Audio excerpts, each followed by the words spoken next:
নমস্কাৰ, মোৰ নাম শ্ৰীমতী জানমণি গগৈ। মই শদিয়া চোনপা নগাঁৱত মোৰ ঘৰ। মই এতিয়া পদ্যৱতী গাম। পদ্যৱতীৰ নাম বহাগ মাহৰ গছৰ ডালে ফুলে কপৌ ফুল। আপোনালোকে যদি মোক ভাল দেখিলে লাইক কৰিব, কমেণ্ট কৰিব, শ্বেয়াৰ কৰিব, মৰম কৰিব। মোৰ কোনো নাই, মই অকলেহে থাকোঁ, বাঁহৰ ঘৰতে থাকোঁ। আপোনালোকে মোক লাইক কৰিব, কমেণ্ট কৰিব, শ্বেয়াৰ কৰিব, মৰম কৰিব। মই এতিয়া পদ্যৱতী গাম। বহাগ মাহৰ গছৰ ডাল ফুলে কপৌ ফুল, জেঠ মহীয়া ৰ'দৰ তাপ পহৰি বিয়াকুল। আহাৰ মাহত বাৰী পকে আম কঁঠাল জাম, শাওণ মাহৰ বৰষুণ সোধা হেনো কাম।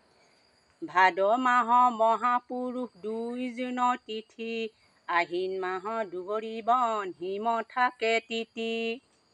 কাতি মাহৰ আকাশ বন্তি জ্বলাই শাৰী শাৰী, আঘোণ মাহৰ সোণালী ধান থাকে পথাৰত ভৰি। পুহমহীয়া জাৰত কপি নিহালিখন লং, মাঘ যে আমাৰ ভোগালী আই বিহু পিঠা খাং। ফাগুণ মাহৰ পলাশ ফুলে পচৰা বতাহ বৈ, চ'তৰ শেষৰ নতুন বছৰ আদৰি ল'ব হ'ল। নমস্কাৰ।